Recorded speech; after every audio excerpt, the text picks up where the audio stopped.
everybody, and welcome back to Crime in Sports. Yay! Oh, yay indeed, Jimmy. Yay indeed. My name is James Petrogallo. I'm here with my co-host. I'm Jimmy Wistman. Thank you, folks, so much for joining us today on another fun, crazy, wild edition of Crime in Sports. We are very excited today for this. Let's see here. Before we get started, definitely head over to shutupandgivememurder.com.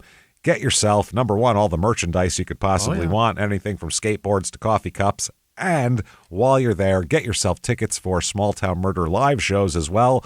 Most of them are sold out. You guys are awesome. So Seattle is the one we're pushing at this moment, and that is in October, in the middle of October. So get your asses in there and get your tickets right now. Shutupandgivememurder.com is where you do that. Patreon.com/crime in sports, just like this show, is where you get all the bonus material. And I got to say, not to pat ourselves on the back here, but this is the best bargain you're going to get. And it's not going up. It's staying at $5. Anybody $5 a month or above, you get so much stuff. First of all, tons of bonus material. And you want this bonus material. This isn't garbage. This isn't, us dicking around for 15 minutes. Like, these are episodes, and they're good. It's like a whole separate strain of shows. You're going to get hundreds of those episodes you've never heard before immediately upon subscription. Then you get 2 new ones every other week, one Crime in Sports, one Small Town Murder, and you just get them all. Yeah. Every drop of it. This week, what you're going to get for Crime in Sports, we're going to talk about athletes that have made horrible financial decisions and ended up very broke after earning lots and lots of money. Then for Small Town Murder, those are always fun, by the way. I love that. Right. Then for Small Town Murder, we're going to do part 2 of Ted Bundy trying to help catch the Green River Killer, because that shit was fascinating, part 1. Absolutely fascinating. So we hope you feel the same way. Patreon.com/crime in sports. And you also get all the shows. In addition to all the bonus stuff, you get Crime in Sports, Your Stupid Opinions, and both Small Town Murder episodes every week, all ad-free as well on Patreon. You can take the RSS feed, plug it into your player if you want to use your own player, do whatever you want to do. Get in there. And then on top of that, you get a shout out at the end of the show too, which you won't get this week on. You'll get it for Small Town Murder, but we have to record this Crime in Sports early because we're on the road and all this. While you're listening to this, if it first came out, we are traipsing through airports trying to get home. So that's how this is. That's how this is going. So that said, let's dive in here, Jimmy. Let's do this. We are going to talk about Nate Diaz this week. Oh, Jesus. The fighter. I just don't like this guy. I don't know what it is about him. I just don't really. He's a douchebag. Yeah, that's exactly what it is. And he makes weed smokers look bad. He makes a lot of things look bad. We'll put it that way. Whatever he does, it looks bad doing it. Yeah. He could be doing. If this guy was delivering Meals on Wheels, it would look bad.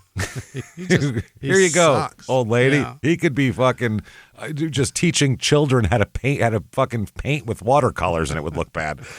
Terrible. Yeah. Nathan Donald Diaz is his name, which Nathan Donald doesn't sound like a Diaz is coming after that, but that's fine. It doesn't go together very well. No, but whatever. I don't know if he's named after people. April the 16th, he's named after a duck, so it's fine. Yeah. April the 16th, 1985 is when he's born. So he's only 40 at this point.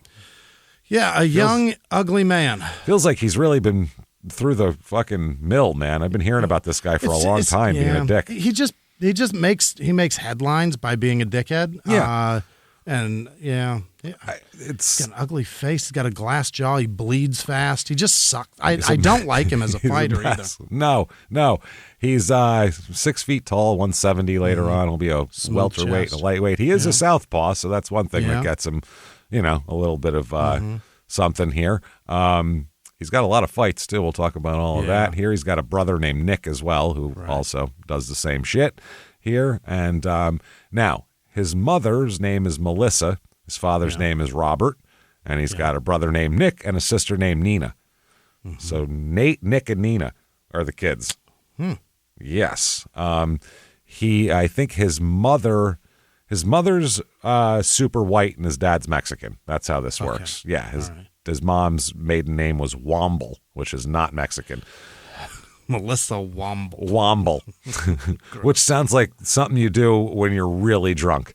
Yeah. Like, dude, I wombled a lot, but I didn't fall, though, man. I caught myself on the wall, but, dude, I was wombling the whole night, man. Couldn't quite do it.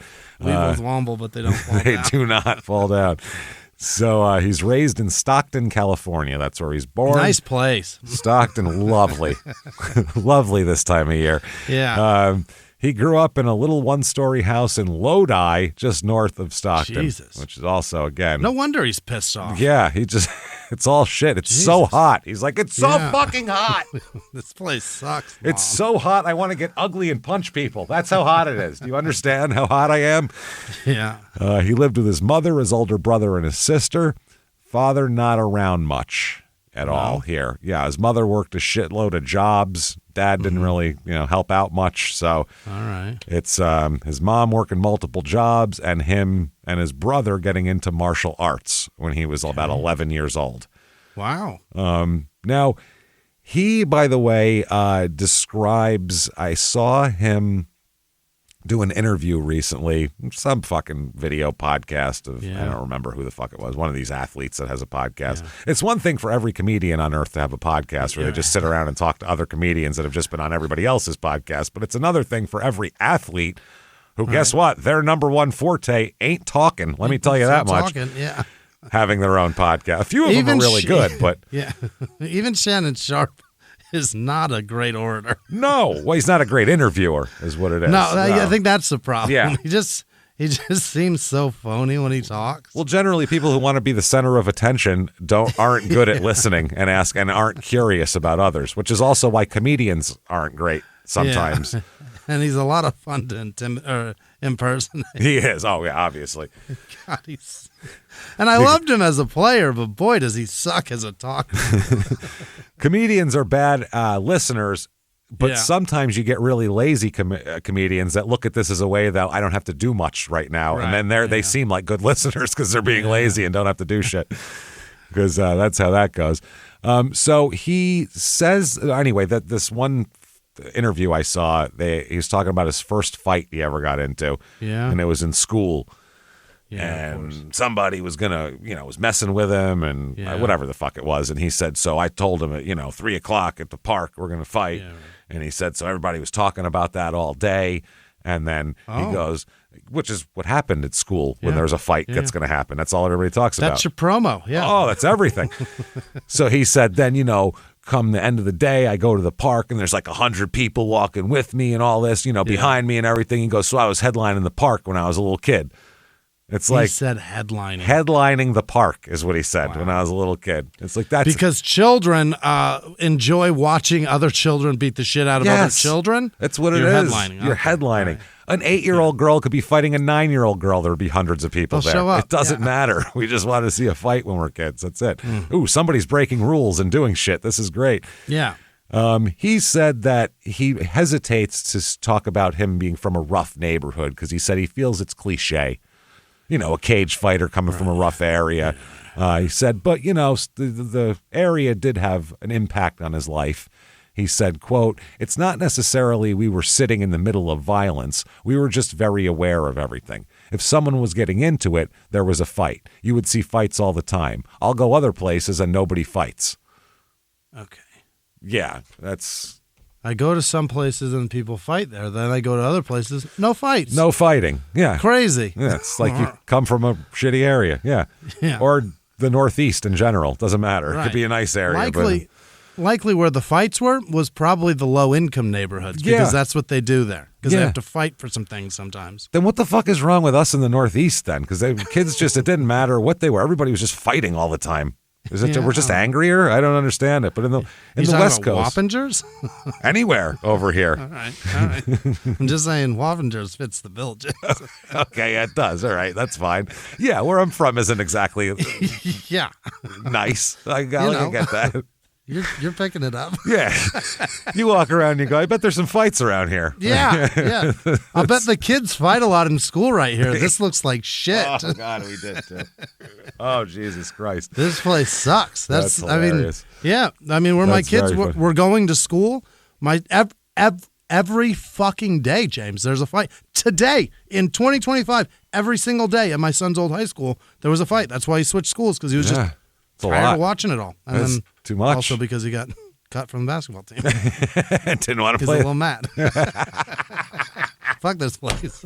Fights every day and I can't even play basketball? Fuck this. Basketball is one thing, but this bullshit, I'm not doing this. Oh, man. So he said, they said, I guess this is him. He said when he first was fighting in the UFC and yelling like, what motherfucker? People would be like, wow, this guy is crazy. That was just a natural thing to us. All that was natural. You say that in places outside of Stockton, guys are like, whoa, what's the problem here?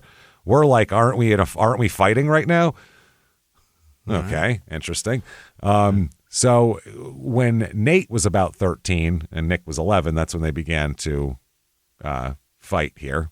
Nate was 13. He said he started lifting weights at a gym and met Steve Heath, who was a professional fighter who fought Chuck Liddell in 2000. Yeah. Wait a minute. Nate claims he lifted weights? He's saying he lifted weights. Now, this was when he was a child. We know no one ever said anything about as an adult. Nobody said how big they were. No. He just had those like hand weights that like 80s women would do aerobics with. Aerobics weights, you bet. Those little He's just got like Jane Austen 2-pounders. weights. Nobody's Jane had Fonda a is what you're talking. Jane Austen weights would be way different. That'd be like a corset, I think. And nobody's had a worse Austen physique than sorry. Nate Diaz. No way. No, none of the little women have a worse physique than him. I'll say that right now. Holy fuck.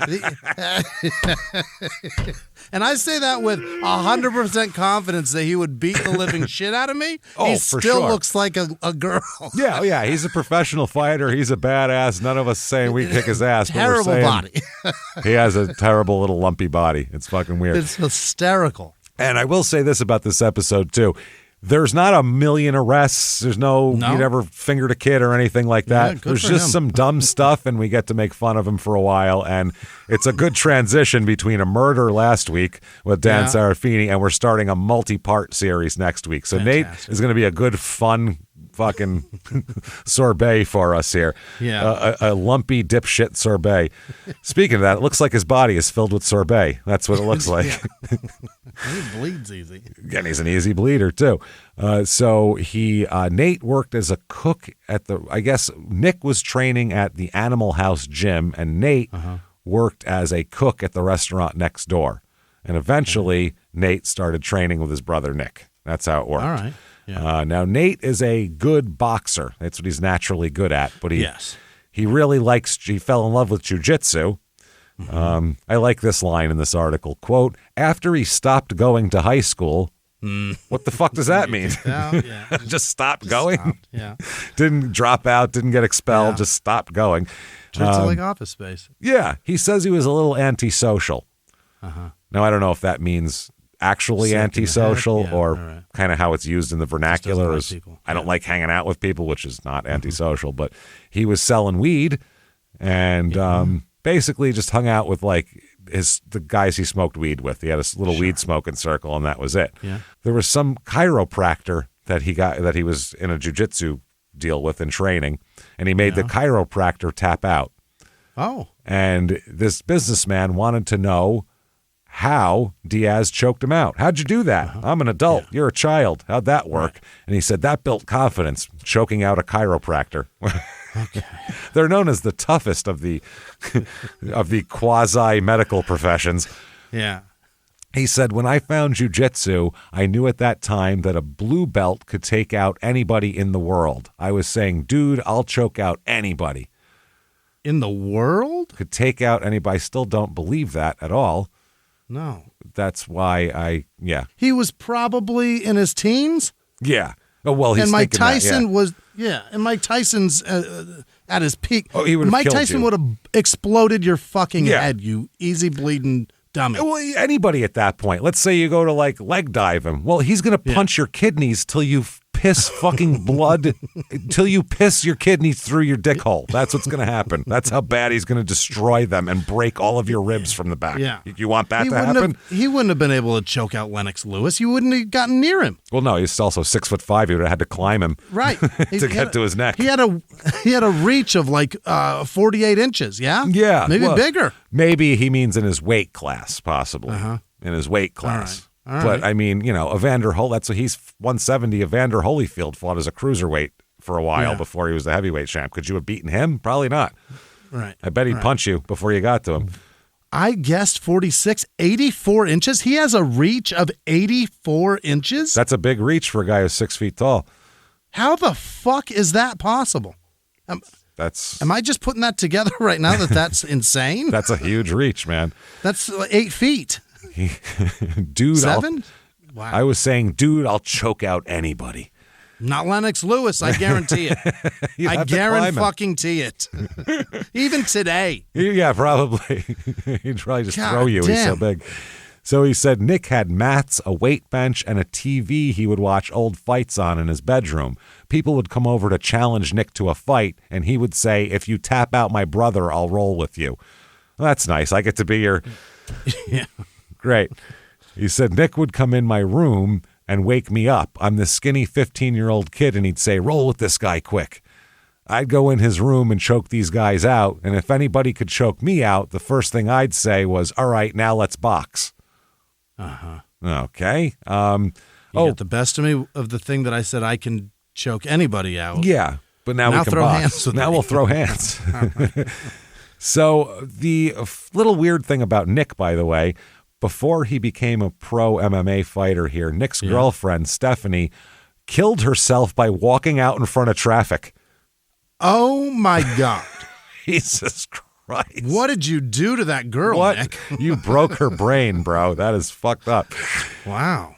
So prior to his official MMA career, he competed in a bare knuckle. It's bare buckle. You just beat the guy with your belt buckle. Bare knuckle MMA fight against Robert Lyman on July 20th, 2002 at the age of 17. Some footage has emerged since then, and it's believed to be his first competitive experience. Wow. He's also went almost like about 90% vegan since he was about 18, but he says he eats fish from time to time. Okay. Yeah. So he's pescatarian, I guess? I guess he just supplements sometimes, which might explain his terrible body. Yeah. He's got his vegetables. Maybe get some more protein in you, Nate. Yeah, Jesus. that's it. Stop with the tofu. The legumes aren't cutting it, Nate. Nate Legume Diaz. Nate the Legume Diaz. That's it. Upon making his official debut here, he was in World Extreme Cage Fighting, the WEC.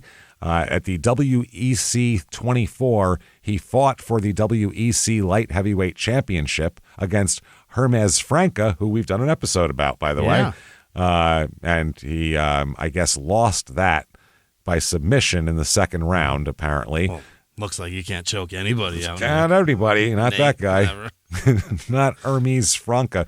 This was the last event held by WEC before it was acquired by the parent company of the UFC. Yeah. Did he stand up after the fight and say, "Now let's throw hands"? Now let's throw hands. Now let's box. No, it's over, man. That's in 2006. He does that though later, but he makes his. He fought other WEC matches. He fought his first MMA match, WEC 12, Halloween Fury 3. Yeah, that's my favorite when they have multiple numbers in the title. Yeah. Blah, blah, blah, 18, something, something, 6. So stupid. So he fights Alejandro Garcia, who's 3-1 coming into this fight, and Nate wins it with a submission with a triangle choke in the third round. Oh. August 27th, 2005, so almost a year later, he fights Koji Oishi, who's 11-4-3 coming into this fight. This is at Pancrase 2005 Neo Blood Tournament Finals. God dang. Why do they all sound like a video game where you have a sword? Yeah. All of these fucking plays, they all sound like a Conan the Barbarian movie. Right. It's fucked up. This goes all 3 rounds, and Nate loses by unanimous decision. Okay. So he didn't choke that guy out either. March 10th, 2006, Tony Juarez. This is at Strikeforce, Shamrock versus Gracie. Oh, you know wow. those names. Yeah, those are big names. He fights Tony Juarez, and this is a 1-round fight. Doesn't even go the first round because Nate beats him with a TKO with punches. Wow. That's what that's his thing. He's a puncher. Yeah, or he gets to a point where he's super bloody, and then he chokes you out, and you get choked out by a bloody man, like a bloodbath. It's crazy how much he bleeds. That's why MMA would be really. Who the hell wants to have some fucking guy dry humping you and bleeding on you at the same time? While he's who wants that? Soaking wet and getting worse by the second. Yeah, that sounds awful. I don't want any part of that. March 10th, 2006. That's why I carry weapons. It's easier. March 10th, 2006, Tony Juarez again. Did he fight him? Oh, no, that's the same fight. My bad. May 5th, 2006, Gilbert the Pitbull Real. Nice. That's his debut in MMA here, and this doesn't even go the first round. Again, it's at WEC 20, Cinco de Mayhem. I kind of like that. That's okay. That's clever. I'll give you that. That's the good. 5th of insanity. Yes, that's fucking fun. May 5th, 2006. Nice.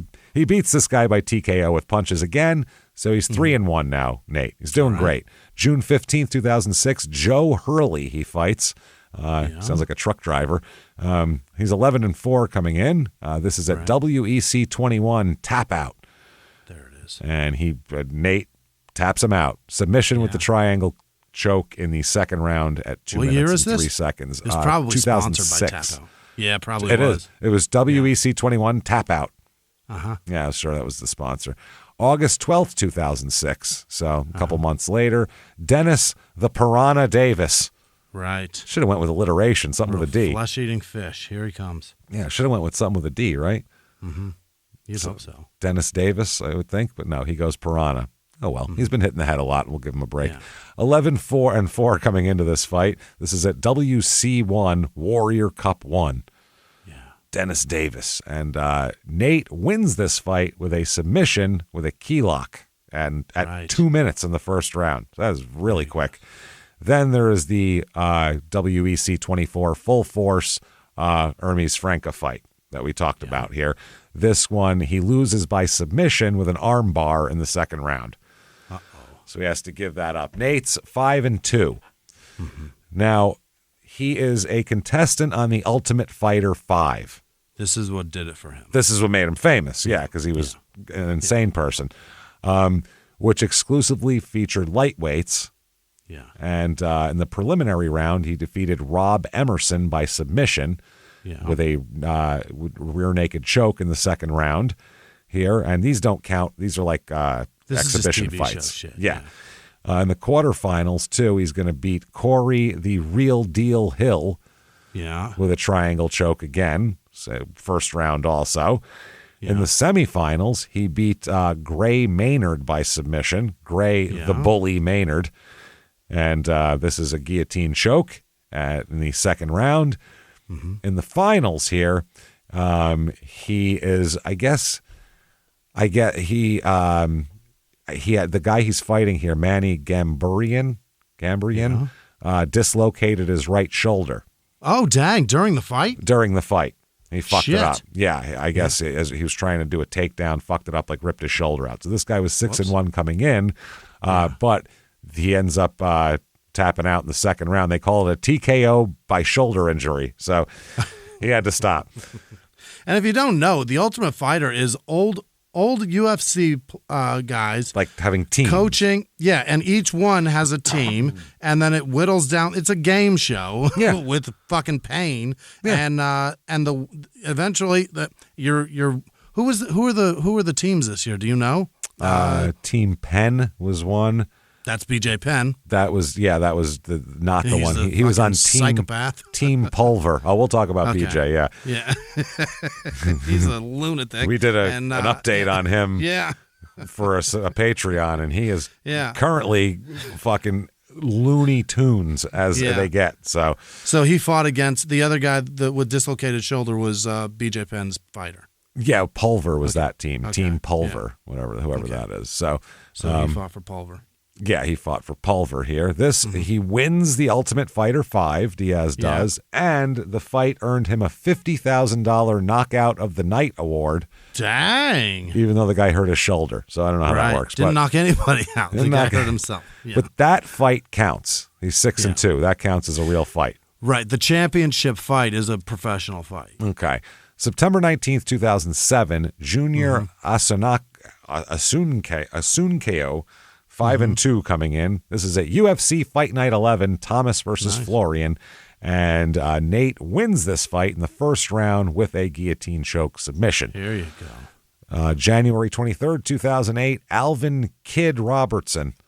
Yeah. 9-2 coming in, 15-9 for his whole career. These guys, nobody gets out unscathed in this sport. No. That's one thing. This sport, these fucking guys are rugged, man, because they're fucked up for life. You're getting beat at some fucking point. There are no Floyd Mayweathers in this. Right. Nobody running around with 50-0 fucking beating everybody. That just does. Someone's going to catch you at some point. It's just the way it is. I wonder if that French guy, Georges St. Pierre, did he ever lose? He must have, because you don't just stay in. I bet he has. Just lose, I bet he has 9 losses. Probably these guys all have a shitload of losses.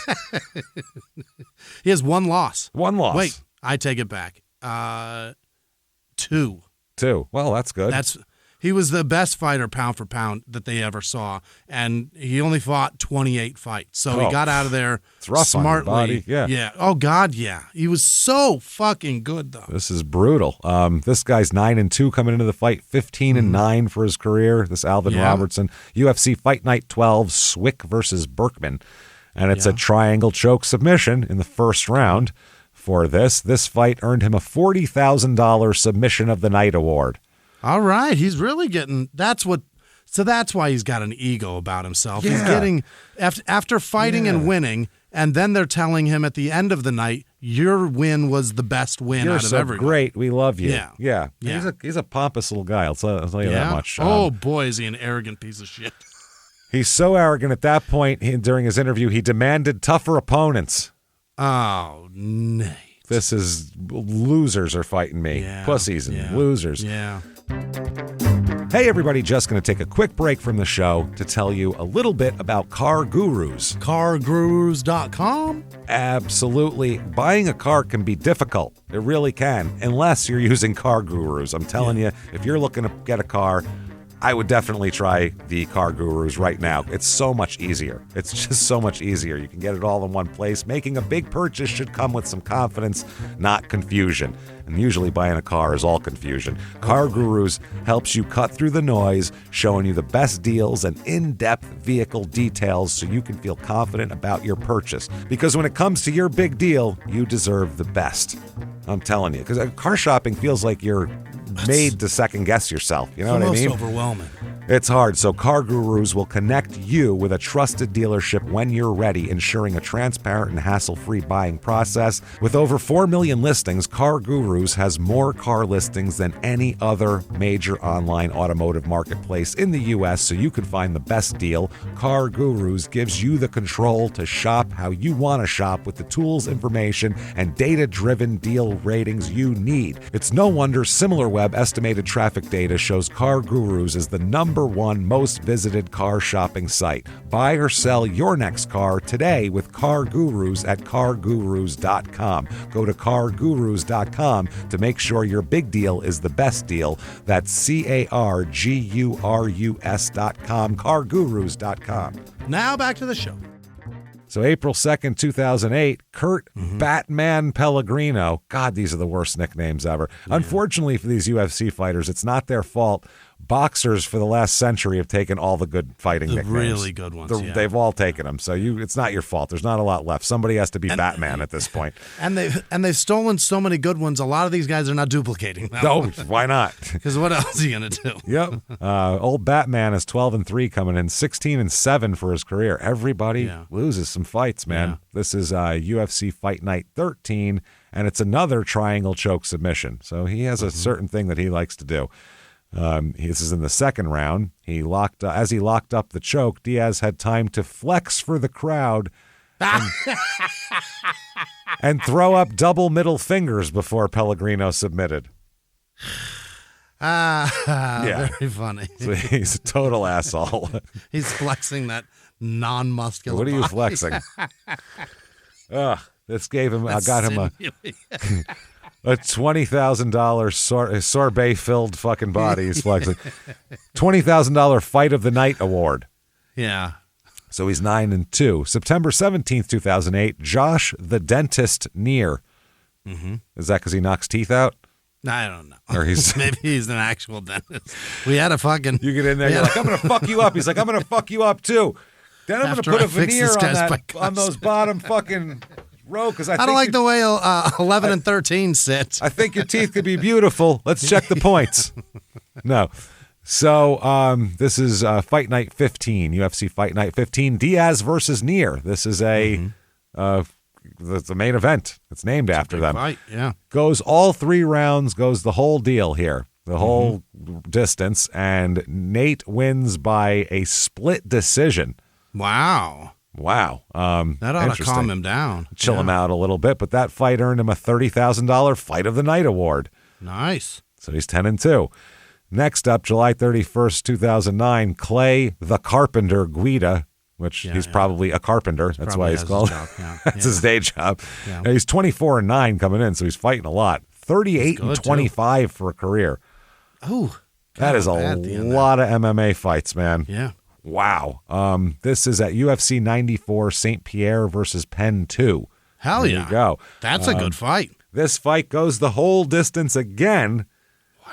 And it is a split decision loss for Nate now. Okay. I guess they said what's his name here? The Carpenter used his wrestling skills to take Diaz down a few times and won the decision. The fight did earn a $65,000 Fight of the Night award. Yeah. So he's a spectacle no matter what, win or lose. Yeah. So it seems like he's a reality TV star who is getting. He knows how to get people to watch a show. So he's doing that same bullshit in the ring, which is. It's why a lot of fighters don't like him because he's fucking annoying. At the same time, it's wrestling. Yeah. You know what I mean? And you got to get people to watch. And no one just wants to watch a couple of 175-pound guys fight each other. There has to be a reason why they're watching this. You know, give me something to do. So that makes sense that the brand itself would like him so much because he actually probably puts asses in seats. So bravado and But you want to see him either win or lose, but you want to see something happen with him. Whereas most people, you don't give a shit. The bummer is that he's bringing that audience of the people that want to watch him win. Ugh. Yes. Gross. That's the Yuck. thing. Yeah. That's the worst people. That's called the UFC audience. Yeah. Yeah. that's fans of people that punch women in public. That sucks. Yeah, absolutely. Those people are awful. That's a guy that goes, man, that guy that slaps his wife in public's the coolest. Bet she won't do it again. Yeah, exactly. You're a douchebag. June 20th, 2009, Joe Daddy Stevenson. Yeah. I'm going to fight Daddy here. Daddy. 29-10 coming in, 33-16 for his career. Another guy fighting so much. This is at UFC, The Ultimate Fighter 9 finale.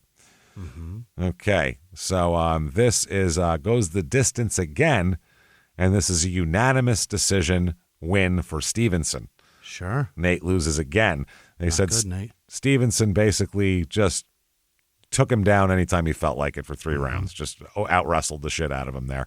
It earned a $25,000 Fight of the Night award. Every time he fights, it's the Fight of the Night. Yeah. He's 10-4 now, which doesn't sound great. No. September 16th, 2009. So what is this, a couple months later? He fights Melvin the Young Assassin Gillard. Gillard. He's 24-7-2 coming in. Another guy with a ton of fights. 34-24-2. Jesus. That's his career. Yeah. Good Lord. He needs a fucking fallback job here. That's just getting your brains pummeled in. This is UFC Fight Night 19, Diaz versus this guy, Gillard. Sure. Gillard, whatever his name is. Gillard. There you go. This is a submission win for Nate in the second round, guillotine choke. And this is a big headlining fight, and this fight earned him a $30,000 Fight of the Night award again. There you go. 11-4 for him now. January 11th, 2010, Gray the Bully Maynard. Sure. You already fight that guy? I don't think so. Did he? He fought a guy called himself the Bully. I don't remember. Yeah, he fought him in the UFC. He Yeah. fought him in the he beat him in the Setting up a fucking in the whatever it was. setting up the trilogy, the James. tournament. God damn it. Yeah. He beat him in the tournament for the Ultimate Fighter or whatever the fuck that is. Yeah. So this time he fights him. Now Gray is 8-0 at this point. Hey. He has been bullying some people. And this goes all 3 rounds. It is a split decision loss for Nate. Uh-oh. So Gray goes 9-0, and Nate falls to 11-5 here. That's terrible. That is not good. But he can't. He's not really getting knocked out nor choked out. It's a lot of decisions. He always loses decisions, for the Yeah. most part. Yeah. This was described as a controversial split decision. Any split decision could go either way. That's tough. That's a controversy Yeah. by definition. That's what it is. So after 3 losses and 4 fights, he considered making a permanent move up into the weight of 170 pounds, saying, I don't make enough money to have to drop this much weight, so I'd like to fight at 170 and only go to 155 every once in a while. Also, I'm very doughy. I'm very doughy and I like to eat shit, so I don't get paid enough to not eat what I want ever. I don't get paid enough to buy more protein. No, not at all. I'm not doing it.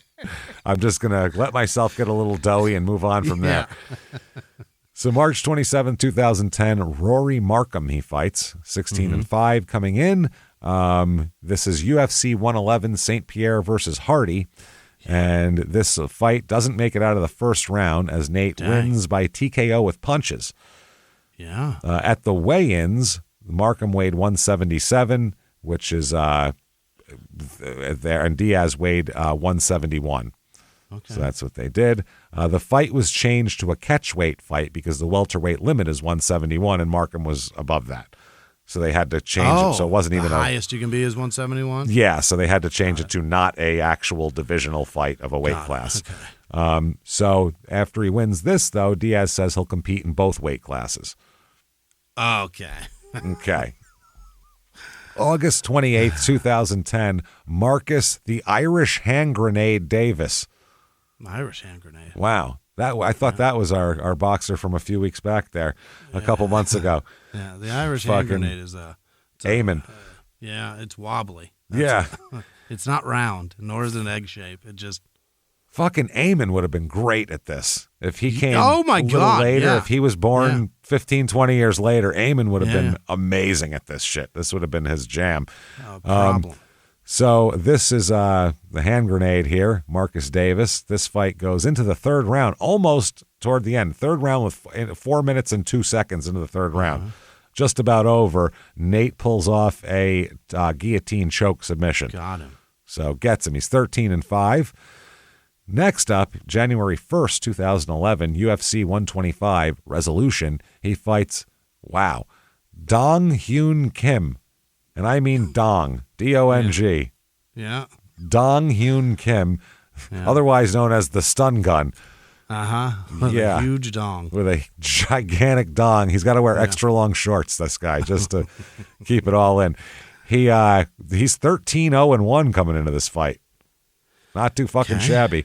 This fight goes all 3 rounds, and it is a unanimous decision loss for Nate here. Uh-oh. So, shit, he's 13-6 now. Mm-hmm. That's not great. No, it's almost losing one for every 2. Yeah. Let's see here, or not 500, but like you said, 2-1. Yeah. April 30th, 2011, he fights Rory Red King McDonald. Jesus Christ. Wow, how Irish can you be? Mm-hmm. Rory McDonald, I go by Red King. He's 10-1, 23-10-1 for his career. This is at UFC 129, St. Pierre versus Shields. Goes the distance, this fight. All 3 rounds, unanimous decision, loss for Diaz. Uh-oh. Now he's 13-7. That is not good. They said he couldn't really get any offense cranking with this guy here. He said at this point he's going to move back down to the lightweight division, which is probably a good idea. You just lost 2 fights in a row. September 24th, 2011, Takanori the Fireball Kid Gomi. Sick. Nice name. That's cool. 31-7. This guy is coming in. This is UFC 135. Jones versus Rampage. That's a good fight. That's decent. And then Rampage is a fucking problem, though. He's a lunatic. Yeah. That we know. This is a submission by armbar in the first round for Diaz. He wins and defeats this guy. He was this guy used to be the Pride lightweight champion. And, did you say Jones? Jones and Rampage? That is two Jones. Mental patients throwing hands at one's each an other. episode, and one is potentially both are, an aren't they? episode. Didn't we do Bones, too? Did we do Rampage? I know we did. I thought we did Jones. both. Yeah. I know we did Jones. They're both mental patients and have plenty of reason to be in a padded room every day. This one, Nate, a $75,000 submission of the night award. Nice. So now he's 14-7. So at least he's back to 666. He's made more money with the Fight of the Night awards than fucking the salary. actual salary. Yeah, probably. As we know, the Dana White definitely doesn't pay his people anywhere near fairly. Near what he should, yeah. Anywhere. He makes Vince McMahon look generous. That's saying pretty something. Pathetic. They did the books. Vince McMahon pays out, or WWE, I shouldn't say Vince anymore, but he paid out way fucking more of a percentage of what they make than what Dana White pays out. He just pays out just enough to where someone else can't start a rival league and pinch these guys. That's the only fucking thing he does. That's it. Yeah. December 30th, 2011, Donald Cowboy Cerrone, he's fighting here. Yeah, that guy's good. He's 17-3 coming into the fight. 36. Wait, his real name's Donald? Donald. I thought his... How dumb am I? What'd you think his name was? Cowboy. You thought his real name was Cowboy? I don't know why I thought that. His parents had a career in fighting in mind from the start. I've never call him Cowboy. My name's Cowboy, so I will wear a cowboy hat everywhere I go. I am a fucking moron. I never even questioned it. You never questioned that. But nobody, I've never heard him called Donald. I'm Ninja Petrogallo. That's my name. Just Ninja. That is a great gi that you wear, James. I wear that. I give him a kimono that I put on just to lounge around the house. I know what I'm doing here. Cowboy Cerrone's a terrific fighter. 36-17 for his career. Yeah. This is at UFC 141, Lesnar versus Overeem. Brock Lesnar involved. Unanimous decision, goes the whole distance. Diaz defeats Donald Cerrone, a.k.a. the Cowboy. Unanimous decision, and in a performance, both participants earned $75,000 Fight of the Night honors. Great. I guess Diaz had a very good performance, even though he got taken out by a lot of sweeping leg kicks from the old Cowboy there. He set a CompuStrike record, landing 82% of the strikes he threw, though. That's Was insane. Cowboy drunk? He couldn't fucking defend Get out of the himself. way. Just letting him hit him. That's insane. That's a lot of fight. That's a lot of punches. That's terrible defense is what that is. Terrible. To take 82% of somebody's punches is... You're not even trying. I hope Cowboy's okay. That's what I'm saying. Although, just by looking at Nate's arms, I don't think they hit hard. Fuck, it was but a lot. It's just crazy to not get out of the way. Yeah. Can you imagine 82%? in a boxing match, somebody connecting on 82% of the punches? That'd be insane. There would be a death. There would be a death. I think Hagler and Hearns did that for a round, but that's about it. Otherwise, there would be a death. And they look like they were half dead, both of them. They got the shit beaten out of them. Okay, so he's 15-7 now. Yeah. Now he receives his Brazilian Jiu-Jitsu black belt, by the way. He gets around this time. Yeah.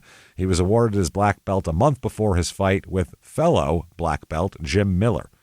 And May 5th, 2012, Jim A10 Miller.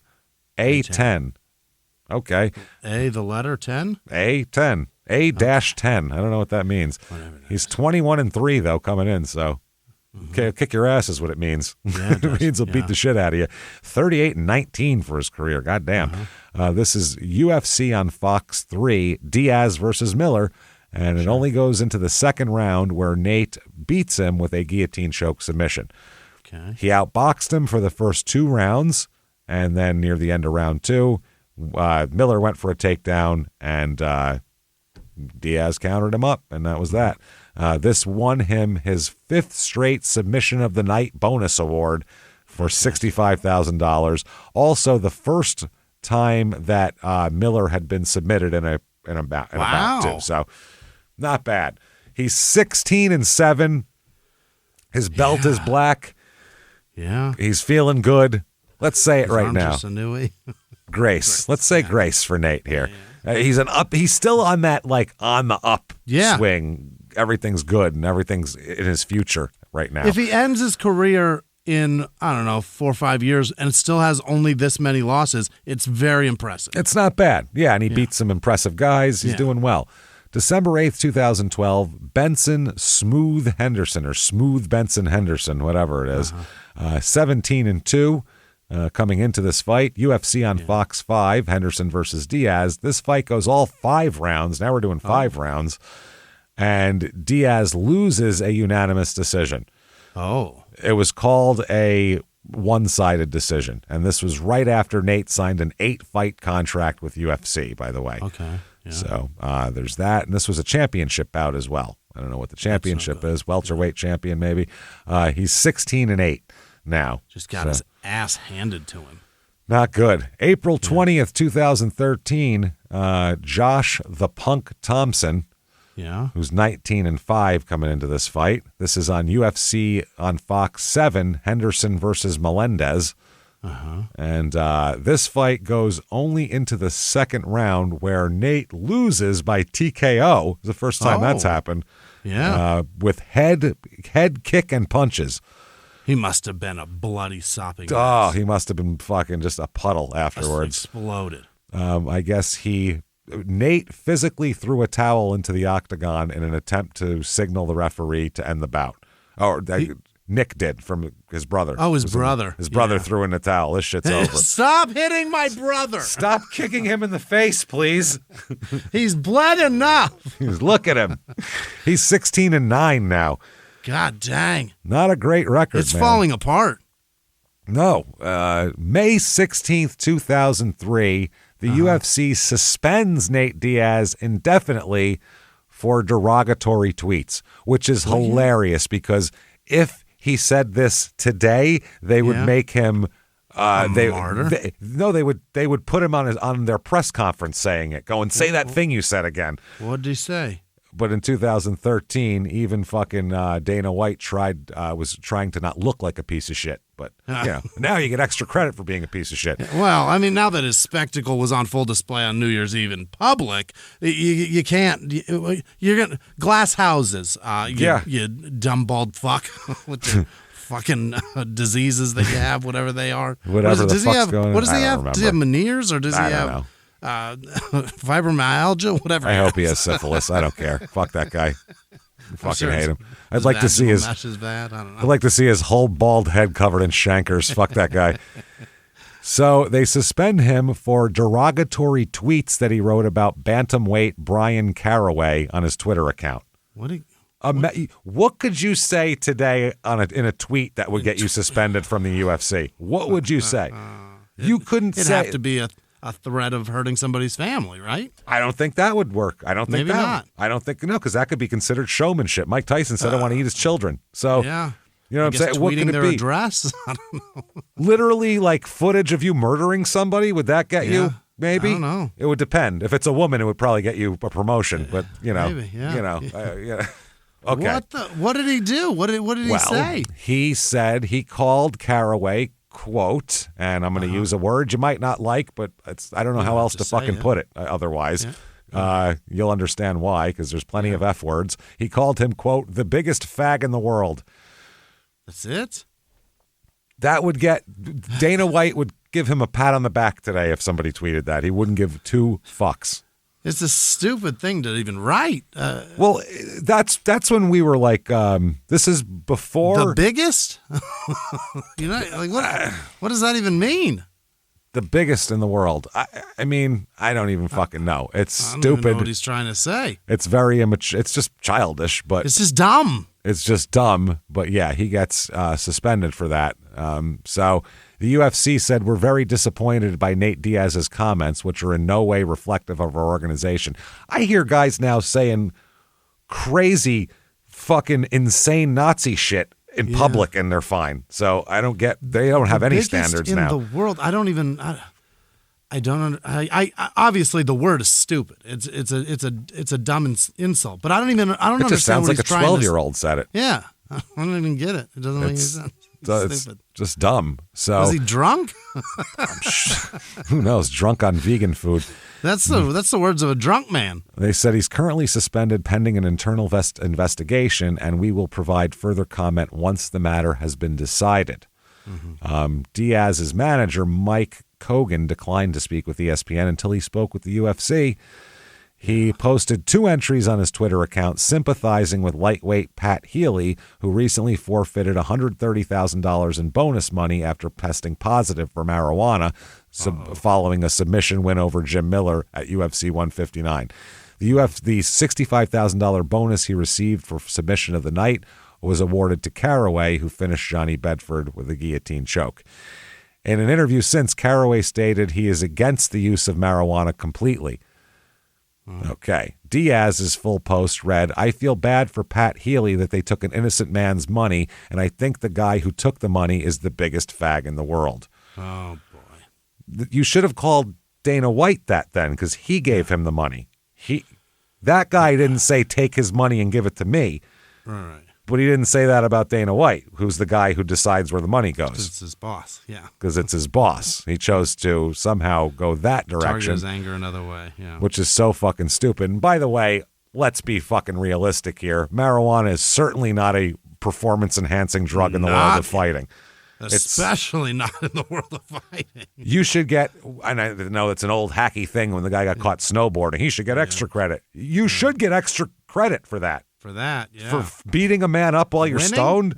That's incredible. You won? That's amazing. So, I could see that why they wouldn't want people to smoke weed, because it takes some aggression away from you, and they probably want these guys to be, Sure. they want them to be at their barefoot, dry humping best. They don't want them to be out there a little relaxed or whatever. And it's really, really hilarious that someone who wins the majority of his fights by dry humping a man from behind while barefoot calls somebody that. That's hilarious to me. That's fucking hilarious. I'm sorry. It's just funny. It is. I've seen you in missionary position with a barefoot man with his legs wrapped around you, and you're going to call somebody that. I saw a man's balls in your face. Good God. Let's just all say this is the gayest sport that's ever lived. It's the most homoerotic sport ever. There are by few far. gayer. It makes football look like not latent at all. At least, and they grab each other's asses and smack them. And they start every play by one guy's hand and another guy's digging taint. in another man's. And this is 100 times gayer, just 1,000,000 times gayer. At least they have shoes on and they're not dry humping each other ever. I don't think that's in the rules. Narration of football is certainly gay, but that's how gayest they don't thing in the world. How they don't say gayer shit while this is going on. Jesus Christ. I don't understand it either. Is he going to come or what? Somebody, that's, good Lord. They've been in this position rubbing genitals together for the last so long. 8 minutes. This is too much. If it was on his ear, his ear would be enormous. How his cock is, and I don't know. Yeah, that's interesting. So the UFC says, though, it states that it has a right, has right to discipline its fighters for derogatory or offensive conduct, including sexual orientation. So toward people's. I don't think that exists anymore. They said earlier this year, Matt Mitrione was briefly suspended and fined for an undisclosed amount for his comment regarding transgender martial artist Fallon Fox. Jesus Christ. They suspended him for that. Wow. Think about that. Really? Think about where we're at. And that wasn't 2018. No. And this was 2013. 12. 12 and 13 this happened. So that's real interesting. So anyway, they talk about that. May 17th, 2013, they announce a 90-day suspension and a $20,000 fine for Nate, which is basically what he's off in between fights anyway. So I don't know really what difference that makes. So they said that he's received an immediate 90-day suspension and $20,000 fine for violating the code of conduct. The language used in his tweet was regrettable, offensive, and inconsistent with the values and culture of the organization. And is not tolerated. The money will be donated to charity. Holy shit, that is so comical. Yeah. So fucking comical now. Oh my God. Now, so they finally just let out who they really are, though. That's fine. Now we know. Yeah. That's what they are. Let down your hair, fellas. Wife-slapping homophobes. Excellent. That's the organization I'm talking about. So Diaz, here's the latest guy to have that happen to him. All right, there we go. November 30th, 2013, his first fight back, he fights the bully again, Gray Maynard, who's now 11-2-1. He's gotten dinged too. This is number 3? This is the trilogy. This, I guess it is, yeah. 2 that actually count, but 3 that actually have taken place. Is this fight doesn't get out of the first round as Nate wins with a TKO with punches. So there's that. This stoppage earned him his first knockout of the night bonus as well. Wow. So on May 5th, 2014, both Nate Diaz and UFC fellow fighter TJ Grant were removed from the lightweight rankings after being deemed inactive by the UFC. So November 30th was his last fight, and by May 5th, he's inactive. Oh. It's like 6 months, which is weird.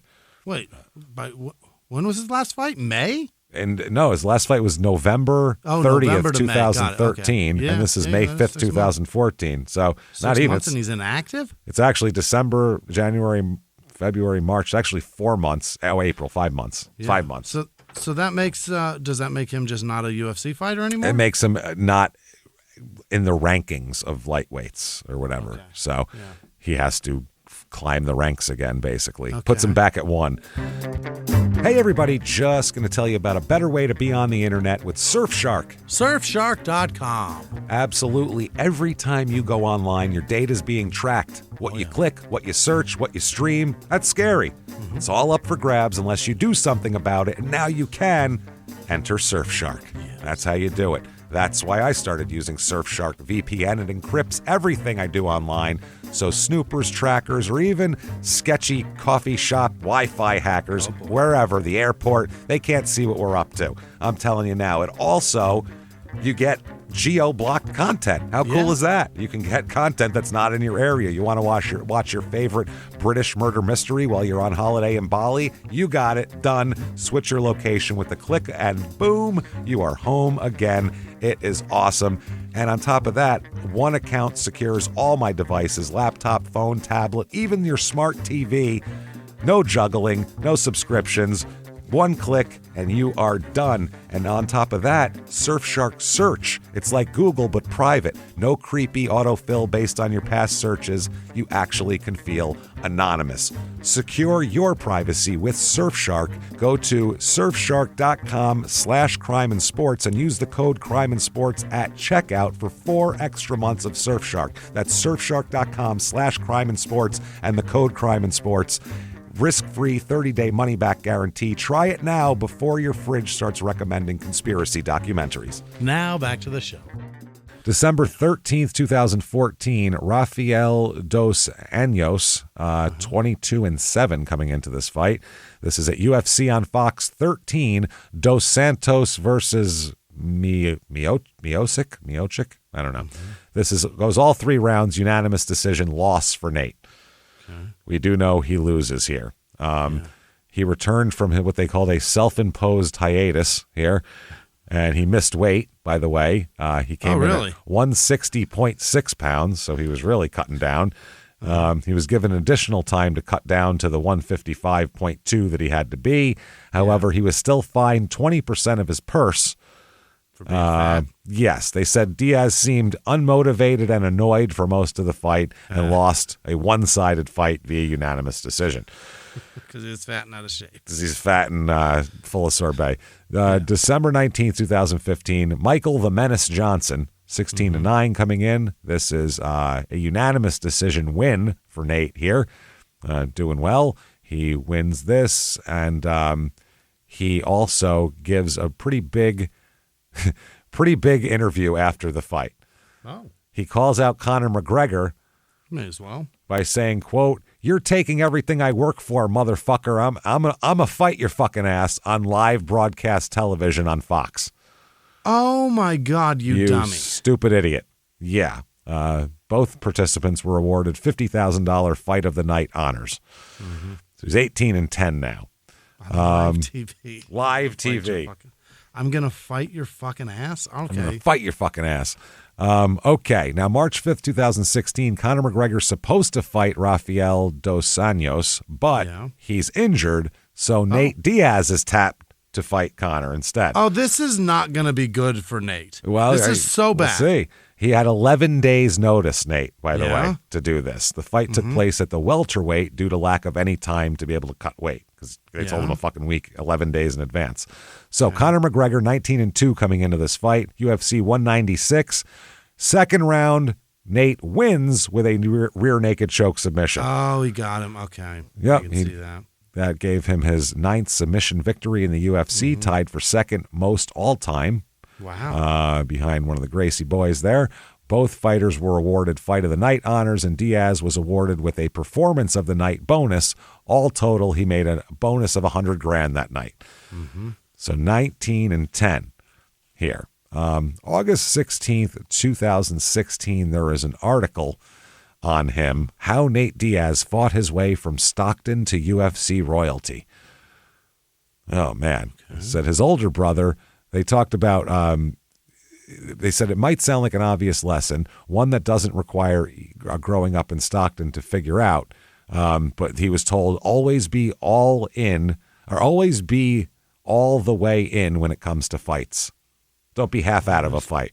No half-stepping in hip-hop fucking parlance.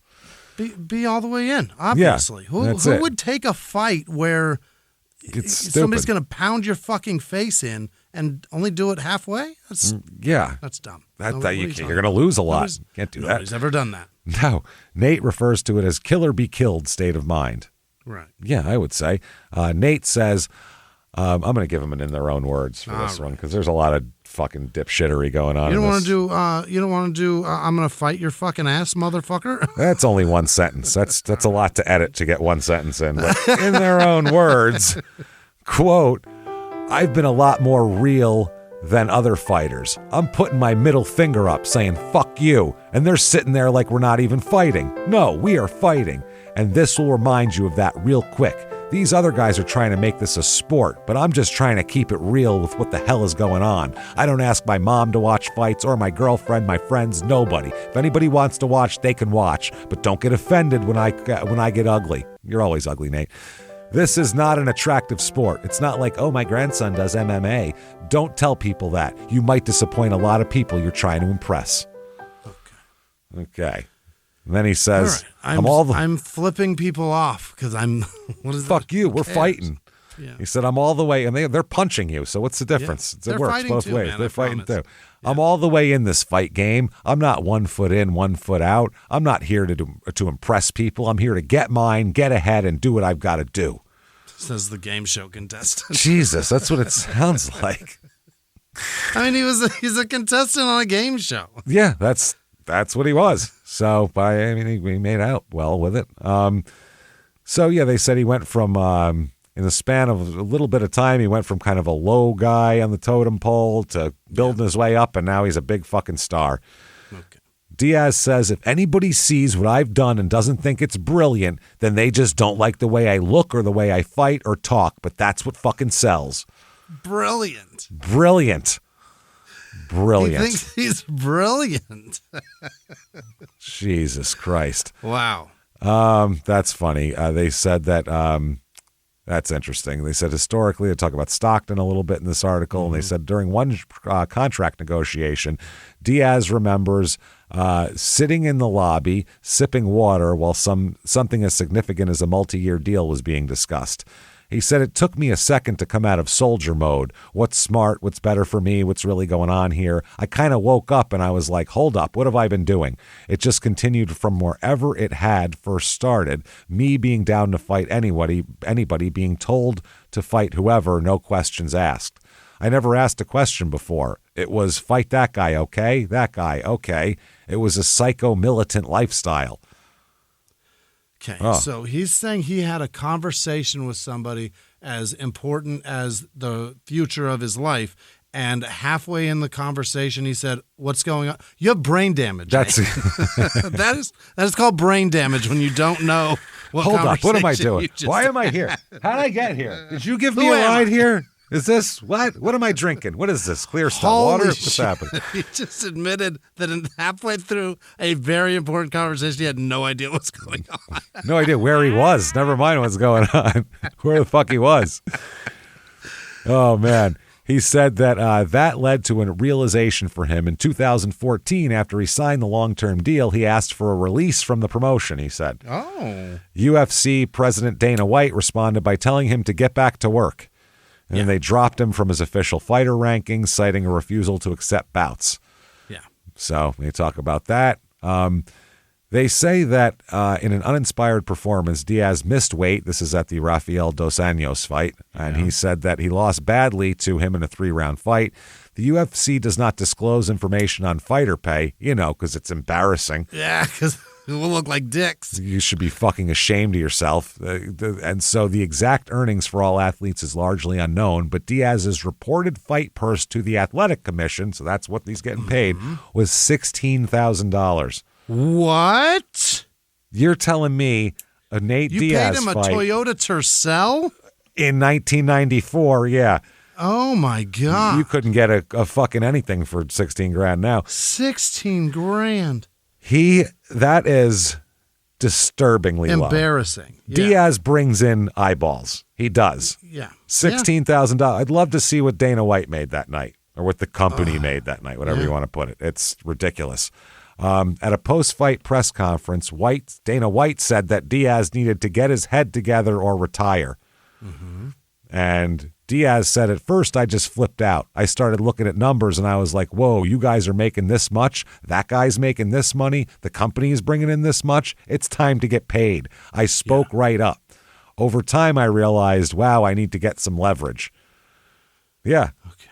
On December 19, 2015, that's when he's talking to Joe Rogan. Joe Rogan asked him a question, something about how the fight went, and Diaz wasn't even fucking listening to him.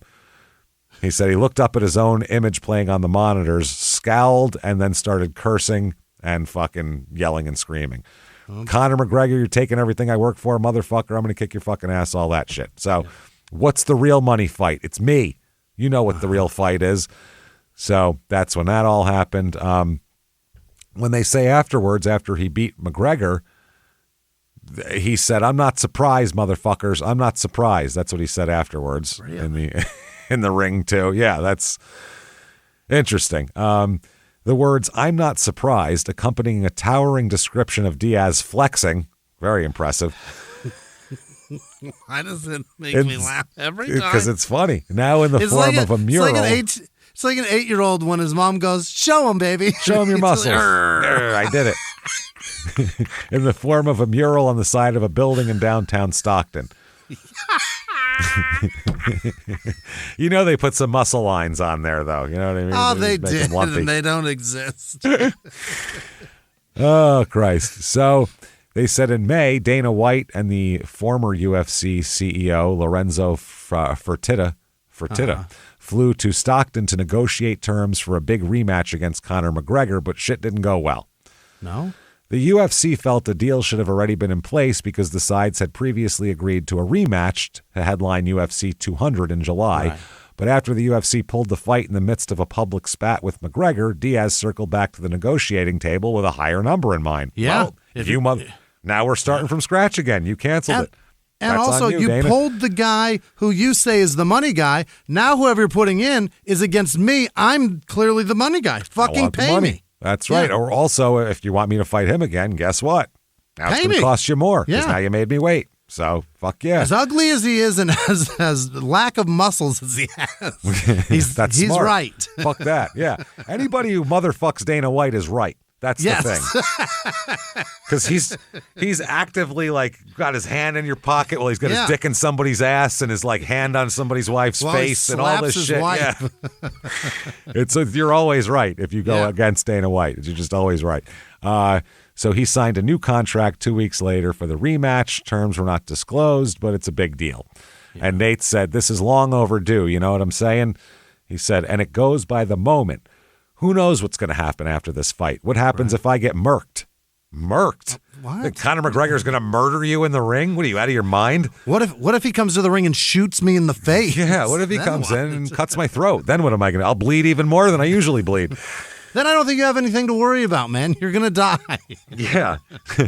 He said, what happens if I lose this fight? They better give me a motherfucking rematch like they gave him, but I doubt they will. This is the blueprint. Fighters need to start imagining themselves as the product because we're the product of this business. I ain't free. I don't know why everybody is acting like they are. Absolutely. Yeah. They cannot wait to whore themselves for Dana White to the point so that maybe in the future it's pathetic. And I get what they're doing because there's no other avenue. And if you've been training and doing this, it's a fascinating sentence he just said because that is true on both fronts. You are certainly not free. You should get paid, and you are a slave to the UFC. You are not free. No, you're not. You're not free. You're not a free man. No, you're singing fucking. You're singing redemption song. You betcha. You are throwing a pickaxe and humming a tune. It is fucking bad. So what happens if I get murked? What happens if I lose this fight? I love that. What happens if I get murked? So also Diaz and McGregor. Also, they don't hate each other. By the way, they talk shit in the fights, but they're not really enemies at all, as they usually aren't. Diaz said, the other guys say, I love to fight. I'm excited to fight. That's some bullshit. No one is excited or loves to fight. Exactly. I say the same thing to comedians. I just love going out there. Your ass you do. Fuck you. Work, man. It's a you job. Hate it. You fucking hate it. You hate the people in the audience. And you hate that one fucking fat shit who won't laugh no matter what you do. You hate it all. Shut up. You hate the travel. You hate living in Dayton for 3 days. You hate it all. The server that's mean to you. You hate the server who talks loud. You want another drink with that? Right in front of the fucking stage when you're approaching your punchline. You hate it all. Shut up. You hate the check drop. Hate the check drop. You hate it all. He said, of course, the feeling of winning a fight, succeeding at your objective and your goals is exciting when it's done and over with. But who the hell wants to jump up, hop inside a cage in front of the whole world and maybe get knocked out? That's not exciting. That's not fun. I don't love that shit. That's embarrassing. Yeah. That's honest. I totally get it. He said he enjoys training in martial arts. That's fun. He's into that. He said he'll always live in Stockton. Really? Jesus. Jesus wow. Christ, man. The Diaz brothers' front doors are within running distance from each other. Everybody else shares a home nearby, as the rest of his family. So he said he doesn't enjoy being in a fight. He's drawn to the alpha male part of it, and it has provided him a better life. Training for it motivates him, gives him something to pursue on a daily basis. But, he said that he would be comfortable. He'd be quite comfortable if he never got in a fight again, basically. Yeah. He'd be into that. But he's got to fight. August 20th, 2016, Conor McGregor, 19-3, UFC 202, Diaz versus McGregor 2. It goes the entire distance. Yeah. And it is a majority decision for Conor McGregor. Nate loses the fight. Yeah. So he does that. He's awarded the contest wins fight of the night honors. He's 19-11 right now, by the way. Jesus. But he has beaten Conor McGregor once. He's 1-1 against him right now. Yeah. So at UFC 202 post-fight press conference, he violated a USADA rule by smoking CBD vape pen within 4 hours after a fight. Oh. What? He did. He was not sanctioned as CBD is not considered a PED, and they changed their rules and lifted CBD from the ban list not long after. There's no way after the fight. How would that make you fight better if you smoked it after a fight? Yeah. It doesn't make any sense. And why would you just be smoking a CBD pen? That's yeah, weird. get some fucking THC in there. Yeah, June 20th, 2018, Nate Diaz and his girlfriend have a baby girl. Attaboy. That's woof. Just man. what you need. Well, a man who doesn't even know when he's having a conversation about the future of his life. That's a father. If he didn't know the sex of this baby, he'd just go, is it going to be a stripper or a murderer? Which one? Fingers crossed, because I'm going to fuck this kid all up. Yeah. Him and his longtime girlfriend, Misty Brown, welcomed a baby girl. All right, so there we got that. According to that, Nate and Misty are both from Stockton. That's a Stockton name, Misty. It sure is. Yeah. 1980s Stockton name. Fuck her sister, Crystal, also is there. Absolutely. have been together for years. They've been posting shit back from 2012, and everybody's happy. Right. So, after a 2-year layoff, it's announced August 3rd, 2018, he's expected to return to fight again in November. This was going to be the headlining fight of UFC 230. However, it's announced that the guy who was going to fight pulls out due to an injury, so the bout's canceled. Not going to happen. August 17th, 2019, Anthony Showtime Pettis. 22-8 coming into this fight. UFC 241, unanimous decision win for Nate. He's 20-11. That's great. November 2nd, 2019, George Gamebred Masvidal. Jorge, it's not George. He's a badass. Masvidal. He's 34-13 coming in, 35-17 for a career. Yeah, that's a good fighter. This is a doctor stoppage TKO. Oh. Where Nate loses. They were concerned by his blood, right? That is interesting. Oh, by the way, Dana White confirmed that this bout was for a celebratory, not official, baddest motherfucker belt, he said. The BMF belt. Okay. Diaz lost the fight via... Such a hack. Yeah, exactly. Good way to put it. He lost the fight. Well, he's like, how do I get the fucking bottom rung IQ people to throw money at me? Yeah. I'm not saying everybody that likes it is that, but those people are already watching for the fight. He's like, how do I get the dumb people to get interested? Yeah. I'll be dumber than they are. In 2019? 19. A 2019 reference to Pulp Fiction from 1997. Fucking stupid. You get a belt and a wallet. What a dork. You get a belt and a wallet. That's what you get if you win. He's such a fucking hack. Oh, man. This fight, they ended it between rounds 3 and 4 when the physician determined a cut over Diaz's eye rendered him unable to continue. Yeah, this is about the time when he became such a fucking bleeder. I guarantee it was 2 or 3 punches that opened this thing up. Once you get some scar tissue, yeah, and doesn't this take much man to open it again. Is a water fountain of blood now. Remember it's Chuck crazy. Wepner? We talked about him. Yeah. You touch him and he'd start bleeding because he had so much scar tissue. That's what Nate Diaz has become. He's a he's a waterfall. June 12th, 2021, Leon Rocky Edwards, 18-3 here. Here we go. Rocky doesn't look very Italian today. I'll say that much. No. Oh, unless he's from the very bottom tip of Sicily. I don't think he's Italian. Let's see here. This is UFC 263. And all 5 rounds, Nate loses a unanimous decision. Yeah. 20-13. This is my favorite thing that's ever happened. August 6th, 2022. CIS alumni intertwining beautifully amongst each other here. This is incredible. Nate Diaz endorses BJ Penn for governor of Hawaii. Nate. BJ Penn thinks his family has been kidnapped and replaced by exact replicas. Governor of Hawaii. Nate doesn't know where the fuck he is and what conversation he's in. He doesn't know who he's talking to or where.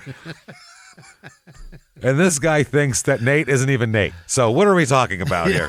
Hey, Nate Diaz endorsed you for government. No, he didn't. That's not really Nate Diaz. Are you sure? That was his brother. Holy Nick. Fucking replaced shit.